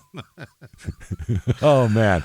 Christ. BJ actually was going to run for governor there. Are you shitting me? Oh, no. We talked about it, I think, right? Who the fuck talked him out of it? I'd love to know. He probably got arrested for one of the many times he got arrested. And they were like, well, you can't do that. A police officer. Yeah. He said, quote, I just talked to BJ Penn earlier. Shout out to BJ Penn. Let's all vote for BJ Penn to be governor of Hawaii. Let's all donate to my guy BJ Penn. He's doing fundraisers right now or some shit like that. It don't matter. I'm with BJ Penn. I just talked to my friend BJ. I think it was him. I'm not sure. And I'm not sure if I just talked to him or if that was 2013. I'm not positive. But either way. I don't know. If BJ knows I talked to him. But some shit. He's so dumb. Some shit. September 5th, 2022, he opens a fight promotion company, Real Fight Inc. Yeah? Yeah. Real Fight Inc. is what he's going to do. He said he's going to, that's what he's going to do. Open this company. He's booked to fight against a couple of guys in UFC, but now he's also starting his own thing. So I guess there's a lot of these guys have decided to try to do shit like this. The MMA guys open small promotions, and just like wrestlers do back in the day there. Just their own fights. All right. Yeah. He said he's not leaving MMA completely. He said, he might be doing grappling after that or some shit like that. Just, once you're 40, you don't want to get punched in the head too much anymore. Right. It starts to... So he posted a video to his Instagram account here, and they said Nathan Diaz will be applying for his promoter's license in the coming weeks to form Real Fight Inc., a new promotion that will focus on promoting combat sports shows, specifically boxing, MMA, and BJJ. Okay. The new venture has no bearing on his status as a fighter. Diaz was scheduled to face some Khamzat Chimaev in September 2022 as a main event of UFC 279. However, at the weigh-in, his opponent weighed 7.5 pounds over the welterweight non-title fight limit, so he was removed from the bout, and instead they inserted Tony Ferguson here. Yeah. So Tony Ferguson's 25-7, and he had literally no notice. This was the weigh-in. This all happened at. So this Diaz ends up winning with a submission from a guillotine choke in the 4th round. Wow. And he opted, by the way, not to re-sign with UFC before the bout, making him a free agent after the bout. Sure, yeah. November 1st, 2022, some footage emerges of Nate Diaz in a backstage brawl at a Jake Paul fight. Yeah? Yes, this was the Jake Paul Anderson Silva boxing match here. Apparently, there's a big brawl between Nate Diaz and members of his team and members of Jake Paul's team. Who do you root for there? Good Lord. The building to catch on fire? Yeah, I mean, what do you even that fucking... feels fake as shit. Yeah, one of the Pauls is involved. What do you think? Yeah. And Nate's back there backstage. That feels so bullshit. Yep. So they said that you can identify his entourage because they're all wearing T-shirts with the logo of his new fight promotion company. Yeah. All right. Now I know it's bullshit. Oh, yeah. I guess he slapped somebody, one of his Stockton slaps. And things were broken up by members of security who escorted Diaz and members of his team out of the event, but not before a bunch of bottles were thrown. Mm-hmm. The men, including Diaz, were threatened with arrest if they failed to comply with the request to leave the event, although it was not necessarily was not necessary in the end. No arrests were made, and all of that kind of shit. Now, I have a video of this. Mm-hmm. If you'd like to see it. Of that fight? Of that, yeah. I have the video of the locker room crap if you'd like to take a look at it here. I kind of hate this, but I'll watch it. Oh, we're going to watch it. I know this is all fake. It's just... Yeah, it has to be fake, I think. Yeah, you know how I feel about. You don't. I've never, James, been in a room where something happened and everybody was wearing promotional gear. Yeah, on camera, by the way. Yeah. Oh, look at this. Here we go. Okay. Yeah. There's like some shoving. They're like holding hands. Oh, he just mushed him. Yeah. Puts his hands up. Okay, he's fighting a very small black man. But there's no like... It's not... There's no aggression. There's nothing... There's no whoa chill, from everybody. Yeah, so now that people come in, hey, chill, bro, chill. He's got him by size, by crazy amounts. 8 inches on him. Yeah. This is so stupid. Who is this dipshit white guy with braids on? What a fucking idiot. Okay. Sorry. It's clear bullshit for press. Yep, that's what he's doing now. Promotional stunts for that. December 6th, 2022, Nate is given a key to the city of Stockton. I mean... it comes on one of those keychains with a little razor blade on it that you can... It's got a hubcap. You got to return it. Yeah, it comes back to the big piece of wood. Given wow, key to the city here. Unbelievable here. I feel like anybody can get that. Yeah, I think they gave one to John Stockton just for sharing the name. He said, we want to thank you for or they told him, we want to thank you for the Yeah. grit and determination that you display every time you step into a fight. And I want you to know that grit and determination is built into the very fabric of the city that you represent. Yeah. We're just as trashy as you are. Yes. That's what it is. He said, it's an honor. Thank you very much to the city of Stockton, California for rocking with me. I've been rocking with Stockton the whole time. I'm going to be forever rocking Stockton. I ain't going nowhere. Jesus. April 12th, 2023. Hey, it worked. Jake Paul, Nate Diaz boxing match set There for it is. August 5th in Dallas. Yep. That's, that goes, and it'll be a 50-50 collaboration between Jake's and Nate's different companies. It's all bullshit, obviously. It's all bullshit. Yep. God damn it, I hate him so much. That's crazy. Jake Paul said, my last fight didn't end the way I wanted, but the result was the best thing that could have happened to my professional boxing aspirations. He said, now that the world thinks I'm vulnerable, when all I am is more focused than ever. My team wants me to take an easy fight next, but that's not how I am. That's not how I'm built. Nate Diaz is considered one of the most badass fighters of all time, but he and his team have been running their mouths for too long. You're in this together. Your companies you have meetings to decide promotional strategies because they're both of your companies. Shut the fuck up. Don't act like you hate each other. I hate them both. I just hate fake bullshit. I hate it all. And this, you don't have aspirations of a professional boxing career. You haven't fought a professional boxer. Not one that's anywhere near his prime. The only one that he's fought is the guy who was like 48 years old. Then he fought Tyson. And Tyson, 58 years old. That guy's brother, and that guy beat him. Yeah, it's fucking ridiculous. Or did he beat his brother? I don't even know. Who knows? I don't care. Who cares? Fuck them both. Fuck both of them, idiots. With a giant fat cactus. With a giant fat cactus, you non-boxing assholes. I fucking hate them. Diaz said, besides Canelo, he's the biggest thing in boxing. No, he's not.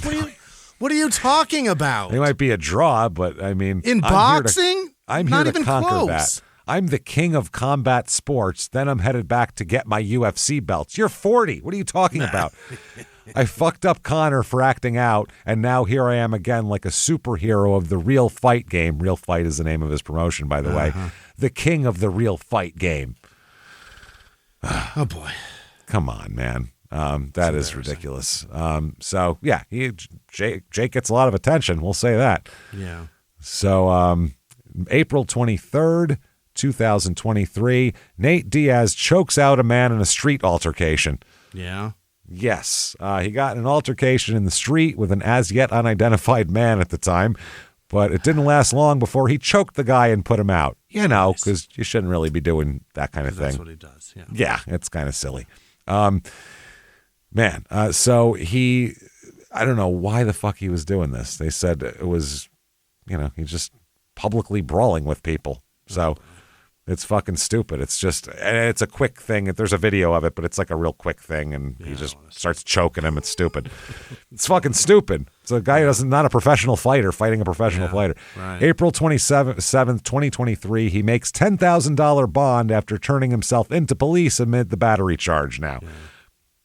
He voluntarily turned himself in on second-degree battery after he was filmed choking a man out in the street in New Orleans. Wow. Jesus Christ. The New Orleans Police Department charged him with second-degree battery and issued a warrant. They said a trained fighter named Rodney Peterson aggressively pursued Nate with the intention of engaging him, and once doing so, Nate acted entirely in self-defense. So now they're saying he's a trained fighter. I don't know. So there's that. So he paid his bond. They said bond has been granted. Now he starts fighting, boxing. August 5th, 2023. Jake Paul here. All these fucking twat asshole. God, this guy sucks. So dumb. He's 5-1 coming in, 12-1 for his quote unquote career. Yeah. This fight goes all 10 rounds, and Jake Paul wins by decision. No. Who cares? Like they always make it happen. Like they always do. Diaz went down in round 5. Yeah. So he's 0-1 as a boxer. September 26, 2023, charges against Nate Diaz are dropped. Oh. He's cleared up. The footage emerges all free and clear here. He was choking out. Basically, they said that it was a Logan Paul lookalike. What? Rodney Peterson in the streets of New Orleans, they said. Diaz was only in the area to support his teammate Chris Avila in the boxing match, and there were initially some concerns that it might affect his own boxing match opposite Jake Paul. He turned himself into police soon after he was released and was released on bond. Let's see. His representative released a statement saying, today, the Orleans Parish District Attorney informed us they will not be pursuing a case against Nate Diaz. They said it was clear on video, clear in pictures, and clear from the multiple other videos Rodney posted before and after. Nate has a right to defend himself against those who want to make a name for themselves, and did so. Yeah, some guy was trying to make a name for himself. Yeah. But you have an entourage. You can go get this motherfucker the hell away from me. You don't have to fight people in the street. That's the difference. This man's trying to make videos. He's trying to be a YouTube star. That's it. Fighting Nate Diaz in the street. So yep. The second-degree battery charge was refused by the district attorney's office here. So there's that. So October 23rd, 2023, Jake Paul agrees to fight Nate Diaz in MMA, but won't rematch him in boxing. That doesn't seem like a smart move for Jake Paul. He's going to get smoked in that one because he's not a good boxer. It's not like, he's a good boxer, so he's got a chance. He's a terrible boxer. He's fucking awful. He is fucking bad. Absolutely terrible. He's really bad, like embarrassingly bad. It's not boxing. No. Stop it. Stop saying it's boxing. It's watch just a mid-level real pro boxer and watch Jake's just not boxing. Watch the way they throw punches and move in the ring and watch this asshole and tell me they're in the same sport. They're not. Right. It's crazy. Jake Paul decided to start this when he was 33. Yeah, it's fucking ridiculous. Yeah, it's ridiculous. So anyway, so they said that they sent an offer for Paul to meet Diaz in the cage, and Paul has accepted. They said, for the record, Jake Paul will not be boxing Nate Diaz again. Nate Diaz and Jake Paul will be boxing. So there we go, or be wrestling or MMAing or whatever the fuck here. November 21st, 2023, Jake Paul blames Nate Diaz for MMA rematch not happening. There you go. He said, we're fully ready to make it happen. Right. So he said they were a long-awaited match. According to Paul, the blame belongs squarely with Diaz. He said, I don't know if I'd use the word close, like it was close to happening. He said, I think there was a point where there was a genuine interest from his team in making it happen. Then there was this radio silence. Then he's calling it what the fuck is he calling it? I don't even know. They asterisked it out, so I can't even tell. All right. So it's probably something homophobic. Probably. And all this stuff. And I'm like, okay, bro, you either want to make this happen or not. And he's saying, we'll do it under Real Fight Inc. That's not a real thing. We taught them about the business. We taught them how to run their operation, and we let them put their logos on the mat. They don't have a promotion. They don't have any infrastructure. They don't have the funding to make any event possible, so he's just hiding behind this notion that he doesn't want to fight for his shit. He said, Nate, please do Jake it Paul's. and break his fucking neck. He said, but look, I think eventually he's going to need or want the money, so I'm not writing it off. Like I said, we're fully ready to make it happen. So he said, you're broke and you don't have a real company, is what he told him at that point. Yep. That's interesting. They talk about Paul currently focusing on climbing the ranks in boxing and blah, blah, blah, blah, blah. They said, just to make sure that my headshots and we have some videos ready in case an opponent comes out of nowhere and we want to make an MMA fight happen quickly. He said, I think the biggest thing about me going over to MMA, the opponent has to make a ton of sense. It has to be a big name. At the same time, it has to be a fight where I think it's 50-50. So it has to be someone really, really good, but that you're pretty sure you might be able to win. Well, that's zero people, you fucking idiot. That I guarantee I'm going to win. Yeah, that's dumb. Nate Diaz is the perfect person for that because I genuinely, wholeheartedly, in the bottom of my heart, know that I could beat him, but I also know it's going to be a challenge and I'd have to work really, really hard. He said, that's what excites me. All right. July 6, 2024, Jorge Gamebred Masvidal again here. Yeah. Or that's just the same. Yeah, I guess he's 1-0 coming into this. What is this? What is it? Oh, it's boxing no, that's now. Not him then, is it? Yes, it is. He's fighting him in boxing. Really? He's having a boxing match against that UFC fighter. Against Jorge Masvidal. All right. Interesting. At the Honda Center in Anaheim. This is goes all 10 rounds, as they seem to all do here. And he wins a majority decision, Nate does. He's 1-1 in boxing. And then right after the fight, he launched a lawsuit against Fan Mio and its owner Solomon Engel for fraud and breach of contract, claiming he was only paid $1 million out of the total $10 million purse he was promised. I would be livid. Yeah, I'm gonna find you. We're gonna talk about that. He sues, saying you owe me $9 million. Mm-hmm. And let's see. They said they provided, this is an excerpt from the filing here. In a flurry of desperate calls to Nate Diaz's representatives following the event, Engel despondently groveled that he was going to lose more money than he had anticipated on the event if he paid Diaz what he had promised, and that his wife might divorce him because of the financial losses. You're getting me in trouble at home, dude. Paying me is going to ruin this guy's life at home. Wow. Engel went so far as to threaten he might have to declare bankruptcy to avoid paying Diaz what he owed. That's gross. That is fucking funny. They said Nate Diaz has filed a frivolous lawsuit against Fan Mio. This is the response, which claims that fraud and breach of contract were committed by Fan Mio, yet neither has taken place. In fact, Diaz has already been paid 7 figures in connection with the fight. Yeah, but he was supposed to get 8 figures as the difference. That's the difference. There's not a that's good enough unless it's the total agreed upon. And you plus, can go fuck yourself. He was getting 8 digits, not 7. Yeah. So Right. You just said I didn't pay him enough, is what you said. Right. I look forward to resolving this dispute through the appropriate process, and I'm confident we'll prevail. Making salacious and defamatory statements to the media in order to harm my family. My wife's going to divorce me, don't you understand? And I have only strengthened my resolve to ensure the truth will triumph. Yeah. Holy shit. December 11, 2024, Nate Diaz charged with battery for alleged altercation at a Las Vegas nightclub. Wow. According to TMZ, he was involved in an altercation on August 24th while waiting to get into the Omnia nightclub at Caesar's Palace. Dude, you're famous. You're famous and fought in Vegas so much, and you have to wait. And you're going to Caesar's? If I'm, that's the other thing. If I'm famous like that, I'm not waiting to get in any nightclub. I'm not going to a nightclub unless I'm invited around the side. Fuck that shit. I'm not going to stand out front and have people try to fight me. You're going to nightclubs and Caesars. Jesus. First of all, you're over 40 and you're going to nightclubs, number one. In Vegas. In Vegas at Caesars. Trash. Yeah. He and his friends were reportedly holding up the line when a security guard approached the group. Yeah. Diaz shoved the security guard, and the man pushed back before Diaz slapped him in the face with an the old Stockton slap there. Yeah. The video of the incident, of course, surfaced on social media, and Diaz can be seen shoving the man in the face before the scuffle, before they're separated, and he took off by the time police arrived. So a misdemeanor battery charge was filed against him in October there, and he could face 6 months in jail and a $1,000 fine if convicted. Yeah. So, okay, he's pissed. He's like, I can't even act like a dickhead. Yeah. This is not fair. Yeah. He's really upset. He's sitting at home. He's pacing. He's pissed off. Jake Paul won't fight him. Yeah. This guy won't pay him his money. Conor McGregor's an asshole. What do I do? You know what I should do? What?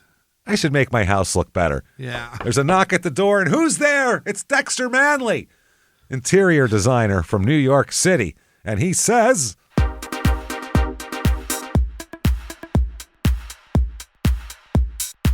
how is it you've come to arrive here? Yeah. Holy shit, man. You're a mess. Like, I'm looking around and like you're slapping people like in the streets. You're street trash. You're white trash. I'm sorry. You're white trash. I don't want to hear anything blah blah blah. White trash. You. Yeah. Everything you do, you argue with people, you curse on TV. Yeah. You used to slap people. Don't you call me that. Don't you dare call me that. How dare you, sir? I am a married man with 3 children, okay? Don't you dare tell me that. Don't tweet it, don't say it, nothing, okay, mister? Listen, I have a man outside that would like to talk to you. Yeah. His name is Vince McMahon. Let's go see him. And poof, and then we're gonna work on that, I think. And he disappears in a cloud of feathers and boas and 1099s from Vince McMahon outside. He's the type of guy Vince would fucking drool over. Look at him. Indeed, yeah. Look at him. He's crazy. So he's not vascular enough, though. March 20th, 2025, his criminal battery charge stemming from the nightclub incident is dismissed. All right. So there we go.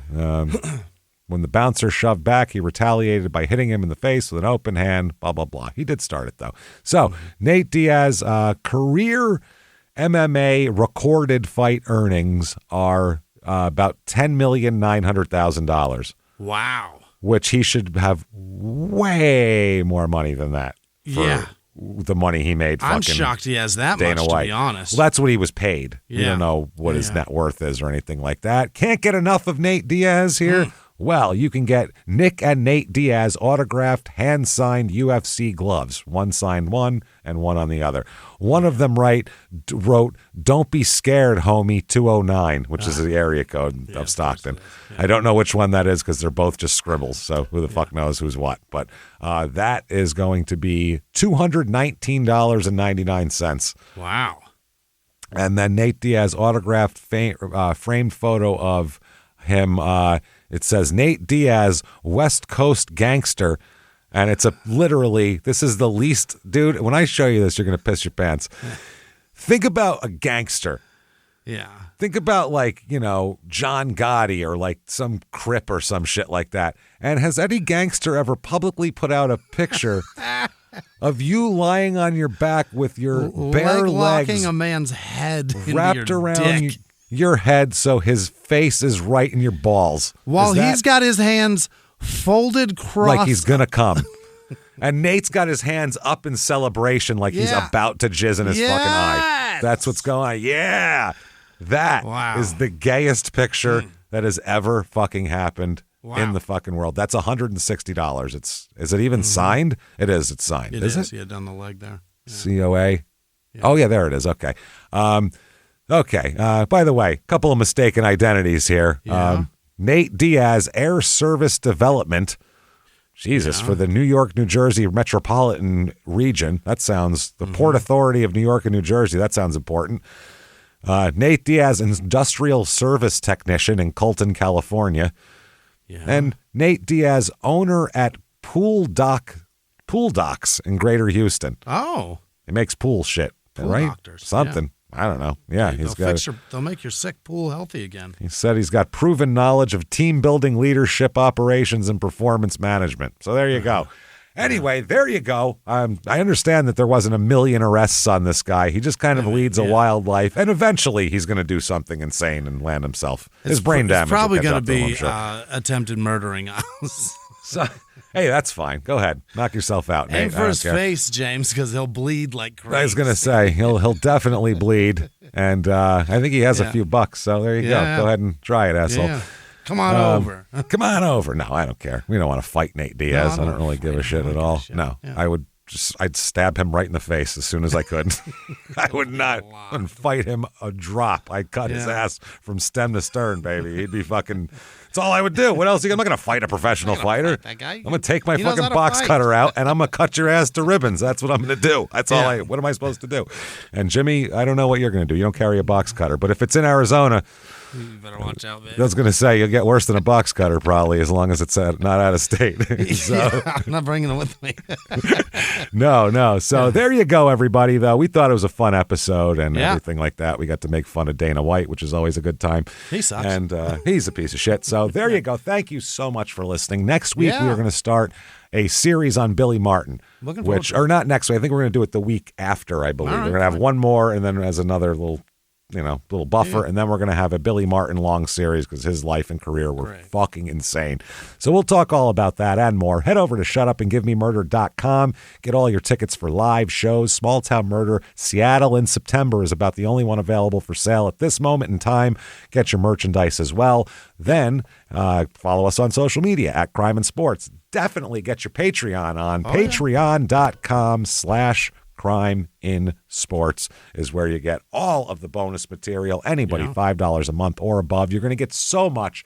Hundreds and hundreds of back episodes of bonus stuff you've never heard immediately upon subscription. New ones every other week.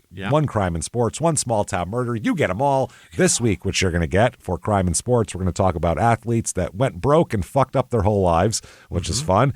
Then for Small Town Murder, we're going to do part 2 of the Ted Bundy trying to help catch the Green River Killer, which is also really fucking interesting and fascinating. So we're going to get into that. Patreon.com/crime in sports. And you get all of the shows that we make, Crime in Sports, Your Stupid Opinions, and Small Town Murder, all ad-free as well through your Patreon subscription. And you get a shout out at the end of the show, which I'd usually say is right now, Jimmy, hit me with them. But we had to record this at a different time, so we don't have those. This week's shout-outs will be on Small Town Murder, though, so we apologize. If you want, check that out and get your shout-out there. We really do apologize. There was just no physical way to make this happen. So thank you so much for all that you do for us. Keep coming back and seeing us week after week. Head over to shutupandgivememurder.com and find out where to follow us and all that good shit. And until next week, live from the Crime and Sports Studios, we will see you next week. Bye.